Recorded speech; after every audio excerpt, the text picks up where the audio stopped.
मेरा नाम मोहम्मद इमरान है। मैं अपने चैनल पाक न्यूज से आप लोगों को खुशामदीद कहता हूं और नए आने वालों से अपील है काइंडली चैनल को सब्सक्राइब कर दे और बेल आइकन को दबा दे। व्यूअर्स, आज पाकिस्तान के लिए एक हार्ड दिन गुजरा क्योंकि Pakistan versus England T20 world cup का आज फाइनल था, जो कि बहुत ज्यादा पेशन गोइयां चल रही थी कि यह बारिश की नजर हो जाएगा, वर्ल्ड कप का जो फाइनल है मे बी वो कंप्लीट ना हो सके, जबकि ऐसा नहीं हुआ। आज फाइनल कंप्लीट हुआ और वो पाकिस्तान लूज कर गया। उसकी वजह ये हुई कि पाकिस्तान के कप्तान बाबर आजम की जो स्ट्रेटेजी थी वो कुछ डिफरेंस थी। हालांकि ऐसा नहीं होना चाहिए था, आज कुछ ऐसा करना चाहिए था हमारी पाकिस्तानी टीम को, क्योंकि इनको गेम में इन रहने के लिए, यानी कि अगर इन्होंने आज पूरा फाइनल मैच जो है वो डट कर खेलना था और जीतना था, उसमें इन रहने के लिए इनको स्ट्रेटेजी को चेंज करना चाहिए था। जैसे फर्स्ट ऑफ ऑल आप स्टार्टिंग से मैच में ले लें कि बाबर आजम और मोहम्मद रिजवान साहब जिस वक्त बैटिंग के लिए आए तो मोहम्मद रिजवान साहब अनफॉर्चुनेटली आउट हो गए, वो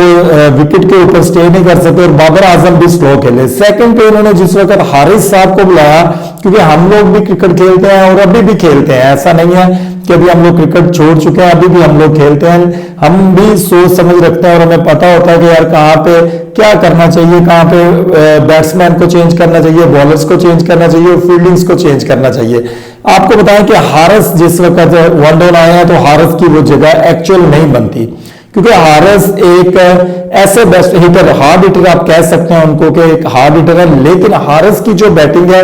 वो कामयाब होती है चौथे से पांचवें नंबर के ऊपर। आप अगर उनको इस सीरियल के मुताबिक चौथे और पांचवें नंबर पर रखें तो आपको हारिस साहब जो है वो अच्छी एक बैटिंग करके दे सकते हैं। उसकी वजह यह है कि हारिस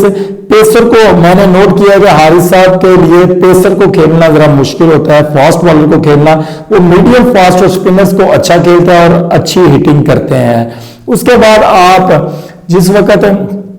आगे बैटिंग जिस वक्त होती है, इनका जो रन रेट था वो स्टार्टिंग से इतना स्लो था। विकेट के मुताबिक इनके पास जो रन थे वो 155 से 165 के अंदर होना बहुत जरूरी थे, क्योंकि पाकिस्तान के पास एक अच्छी बॉलिंग थी। आप आज देखें कि बहुत सारे आपके बैट्समैन हैं जो नहीं चल सके। आप मोहम्मद रिजवान को ले लें जिसके ऊपर उम्मीदें थी पूरे पाकिस्तान को, लेकिन वो नहीं चल सके। बाबर आजम को ले लें, वो स्लो खेले, वो उस रन रेट के मुताबिक नहीं टीम को आगे लेके जा सके जिसके तौर के ऊपर उनको लेके जाना चाहिए था एज ए कैप्टन। फिर उसके बाद आप हारिस साहब को देख लें, फिर इफ्तिखार साहब को देख लें। आप इस तरीके से स्टेप वाइज जो लोग आते गए बैटिंग के लिए, उनने उस तरीके से परफॉर्म नहीं किया जिस तरीके से फाइनल मैच को अग्रेसिव होकर खेलना चाहिए था इनको। और इनको एक ये चीज सोचनी चाहिए थी कि हम ये आज डू एंड डाई का मुकाबला था और आप अगर जीतते तो आप 92 की यादें ताजा कर देते और world cup T20 world cup Pakistan लेके आने में कामयाब हो जाते और इंग्लैंड दूसरी दफा वर्ल्ड कप ना जीतता। दूसरी जानब जिस वक्त बॉलिंग लाइन स्टार्ट हुई है, पाकिस्तान के 9 डाउट बॉलर्स ने बहुत अच्छी बॉलिंग की है। जो इनके सेकंड फास्ट बॉलर थे उस नसीम की जगह पे इनको चाहिए था हारिस रऊफ को ट्राई करते, और हारिस रऊफ जो है वो बहुत जबरदस्त छोटे स्टार्ट के साथ बहुत फास्ट बॉल करते हैं और उनकी जो इन स्विंग्स बहुत ज्यादा होती हैं जिससे हारिस रऊफ फुल फ्लेज फायदा उठाते हैं बैट्समैन को लेने का। आपने देखा होगा कि शाहीन अफरीदी ने हेल को जिस वक्त आउट किया, उसके बाद नसीम साहब अगली ओवर में आते हैं तो वो 3 चौके इस तरीके से खाते हैं कि स्कोर का रन रेट वो बिल्कुल ऊपर की तरफ चला जाता है और उसके बाद हारिस रऊफ जो है वो बटलर को आउट करने में कामयाब हो जाते हैं। लेकिन अब अगर बैटिंग लाइन के बाद अगर बॉलिंग लाइन को देखा जाता है तो बॉलिंग्स बहुत अच्छी चल रही थी। शाहीन अफरीदी जो है वो एक घुटने इंजरी की वजह से एक बॉल के बाद, तीसरे ओवर के एक बॉल के बाद वो अपने तीसरे ओवर के, यानी कि जो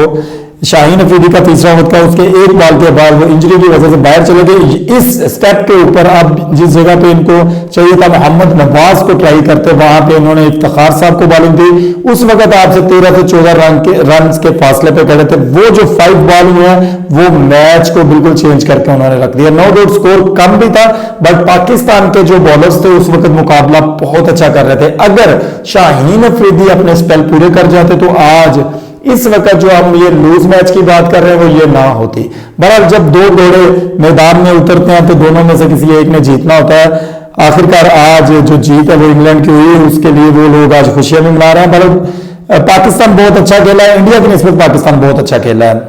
आप लोगों ने देखा कि पाकिस्तान ने फाइट की है, हार जीत होती रहती है। हमें अपनी टीम मेंबर्स का जो है वो उनका मोराल डाउन नहीं करना चाहिए, उनको उनका मोराल अप रखना चाहिए। दूसरी जानब आपको बताएं कि शहबाज शरीफ केस के अंदर जो हत्या के इज्जत का शहबाज शरीफ साहब ने एक क्लेम किया था डेली मेल न्यूज पेपर्स वालों के ऊपर, उसका तकरीबन जो फैसला है वो सुना दिया गया। हतमी फैसला तो नहीं सुनाया गया, लेकिन जो इस वक्त स्पेकुलेशंस चल रही हैं वो ये है कि इनको जो है वो 50,000 प्लस पाउंड्स का जो है वो अर्जाना होगा, क्योंकि इन लोगों ने जो मतलब इनके दिमाग में जो चीज चल रही थी कि हम अगर ये इज्जत का दावा करते हैं उधर उनके न्यूज के ऊपर, तो न्यूज़पेपर के ऊपर शायद में भी हम लोग वो केस जीत जाए और हम इंटरनेशनली सादिक और अमीन करार पा जाएं। आज से कुछ अर्सा पहले आपको पता होगा कि पाकिस्तानी मीडिया ने बहुत सारी ये न्यूज चलाई थी कि इमरान खान साहब अगर सादिक और अमीन पाकिस्तानी अदालतों में हुए हैं तो शहबाज शरीफ साहब इंटरनेशनल अदालतों में जो है वो सादिक और अमीन करार पाए हैं, जबकि इसके जो हालात है वो आने वाले दिनों में आप देखेंगे कि 90% जो केस है वो शहबाज शरीफ साहब के हक से निकल चुका है और शहबाज शरीफ साहब के अगेंस्ट इसका जो है वो डिसीजन आने के चांसेस हैं। आपने ये बात सोची कि हम हत्या की इज्जत का दावा करेंगे तो वहां के जो कोर्ट्स हैं वो पाकिस्तान के कोर्ट्स की तरह है, जबकि ऐसा नहीं है। वहां के कोर्ट पाकिस्तान के कोर्ट की तरह नहीं है और उसके बाद वहां के जो जजेस हैं वो भी पाकिस्तान के जजेस की तरह डिसीजन नहीं लेते, क्योंकि वो वजीर आजम को वजीर आजम नहीं बल्कि एक आम इंसान समझते हैं। ये तो वो बात हुई कि एक तो चोरी, ऊपर से सीना चोरी, आपने एक चोरी की है, ऊपर से आप हत्या के इज्जत का जो दावा है वो आप उसी न्यूज़पेपर के ऊपर कर रहे हैं जिसने आपकी ये न्यूज शाया की है। बल्कि ये कहना भी गलत नहीं होगा कि एक तो चोर ऊपर से रंगबाज, यानी कि रंगबाजियां इनकी पाकिस्तान में चलती हैं। ये वही रंगबाजियां बरतानिया में चलाना चाहते थे, उन्होंने इनको शटअप कॉल दी है। अब देखते हैं कि आने वाले दिनों में इनके साथ क्या होता है। सब कुछ पता होने के बावजूद भी आपने शायद के मुखियों के छत्ते के अंदर हाथ डाल दिया, यानी कि बरतानिया की कोर्ट्स के अंदर हत्या की इज्जत का दावा करके आपने इंटरनेशनली दुनिया में पाकिस्तान की जग हसाई करवाई है और ये आपने अपने आप को इंटरनेशनली एक चोर साबित करवाना है। और ये मैं आपको ये बात बता रहा हूं कि आने वाले दिनों में ये फैसला इनके अगेंस्ट आएगा, क्योंकि इनके पास अभी भी कोई ऐसा पॉजिटिव प्रूफ नहीं है कि ये उनको कि वो गिल्टी साबित हो सके। न्यूज़पेपर वाले, ऐसा कुछ नहीं होगा। और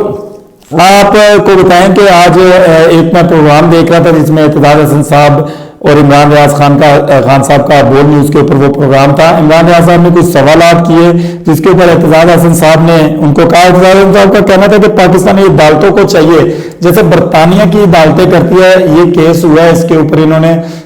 कुछ पेशियों के ऊपर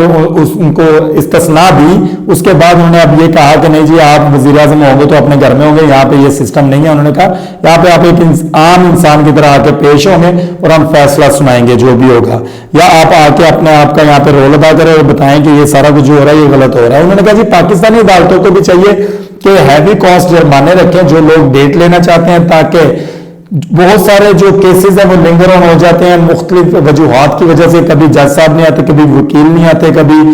मुद्दई नहीं आते, कभी मुलजम पार्टी नहीं आती, कभी मुजरम पार्टी नहीं आती। वो कहते इस वजह से, इस टैक्टिक्स की वजह से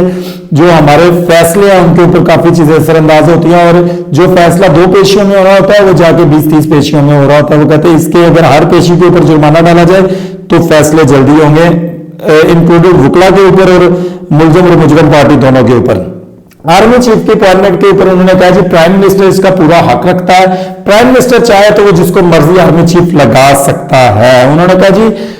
ये सारे ऑफिशियल सीक्रेट्स होते हैं कि आप इसकी सिर्फ एक, अगर आपने किसी से सुजेशन लेना है तो आप अपनी काबीना से ले सकते हैं, जो उस वक्त की काबीना में आपके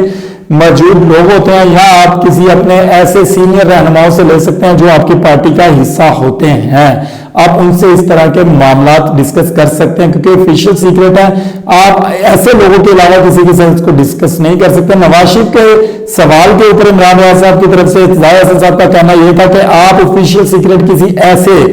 मुजरम के साथ जो डिक्लेयर मुजरम हो, ठीक है, उसके साथ आप इस तरह के ऑफिशियल सीक्रेट जो है वो नहीं डिस्कस कर सकते, क्योंकि ये पाकिस्तानी ऑफिशियल सीक्रेट्स हैं, आप इसको आगे डिस्कस नहीं कर सकते। क्योंकि वो कहते हैं कि ये एक मुजरम के साथ डिस्कस करना ये आईनी तौर पर जो है और कानूनी तौर पर ठीक नहीं है। और दूसरी जानब आपको ये बताएं कि मैंने अपने परसों के व्लॉग में ये बात कही थी कि मरियम नवाज जो है वो लेफ्टिनेंट जनरल आसिम मुनीर साहब को चीफ ऑफ आर्मी स्टाफ देखना चाहती हैं, और मैंने आपको बताया था इस वक्त हॉट फेवरेट चल रहे हैं। आज उसकी जो कंफर्मेशन उनके फादर साहब, जो उनके नवाज शरीफ साहब जो यहाँ से डिक्लेयर मुजरम है और जो इंग्लैंड में बैठे हुए हैं भाई साहब, वहां पे उनसे सुलह और सफाई के साथ जो है वो चीफ ऑफ आर्मी स्टाफ को लगवाना चाहते हैं, और वो भाई वहां पे गए हैं उनसे मुशावरत करने के लिए। उन्होंने भी आज ये बात कह दी है कि आप सीनियरिटी के हिसाब से जो जनरल आ रहे हैं उनको चीफ ऑफ आर्मी स्टाफ लगाए। उनके कहने का मतलब सिर्फ ये है कि जनाब हम चाह रहे हैं कि आने वाले दिनों में सीनियरिटी वाइज जो जनरल्स आएंगे उनको seniority wise chief of army staff लगा दिया जाए, जब उस चीफ ऑफ आर्मी स्टाफ की मुद्दत पूरी हो जाए जो अपनी ड्यूटी सर अंजाम दे रहा हो। इसके पीछे ऐसा नहीं है, क्योंकि अगर ये मैं आपको बताता हूं, ये इसमें आपको एक्सप्लेनेशन देते हैं इसकी वजह क्या है। एक तो बेटी की चॉइस है, और सेकेंडली एक ऐसे हल्के की तरफ से नवाज शरीफ साहब के भाई शहबाज शरीफ साहब को कॉल जाती है, जबकि वो रास्ते में होते हैं एयरपोर्ट की तरफ, और एयरपोर्ट से उन्होंने लैंड करना होता है, पाकिस्तान की तरफ आना होता है। जब फ्लाई करना होता है वहां से आके इन्होंने पाकिस्तान आना होता है, उसी दौरान उसी रास्ते में इनको एक कॉल रिसीव होती है, और वो कॉल एक ऐसे हल्के की तरफ से आती है कि शहबाज शरीफ साहब को ये डायलॉग अपने ड्राइवर को बोलना पड़ता है, चल यार वापस मोड़, हले इसी पाकिस्तान नहीं जा रहे हैं, कुछ मुशावरत बाकी है, और दोबारा अपने भाईजान दे कदमा चाह के बैठ जाते हैं, और इस दोबारा गौर फिक्र शुरू हो जाता है। इस वजह तो हले शहबाज शरीफ साहब की जी वापसी है मुमकिन नहीं हो सकी। आपको ये बताएं कि आसिफ अली जरदारी, मौलाना फजलुर रहमान और MKM, अगर ये तमाम लोग एक पेज के ऊपर होके एक अपनी मर्जी का आर्मी चीफ लगाते हैं, तो पाकिस्तानी हालात आपको आगे बेहतर होने की बजाय बिगड़ते हुए नजर आएंगे, क्योंकि इमरान खान साहब अपनी पसंद का आर्मी चीफ लगवाने के चक्कर में घूम रहे हैं, और ये लोग अपनी पसंद का लगाने के चक्कर में घूम रहे हैं, और मुख्तदर हल्के अपनी पसंद का आर्मी चीफ लगाने के चक्कर में घूम रहे हैं। आने वाले दिनों में पता चलेगा कि हो क्या रहा है, क्योंकि नवंबर के अंदर तैनाती होनी है, और नवंबर के अंदर ही इमरान खान साहब ने इस्लामाबाद पहुंचना है। इमरान खान साहब ने तकरीबन 3 से 4 दिन के बाद लॉन्ग मार्च को ज्वाइन करना, और पिंडी से तमाम सारे इलाकों से आने वाले पाकिस्तानियों के साथ इस्लामाबाद में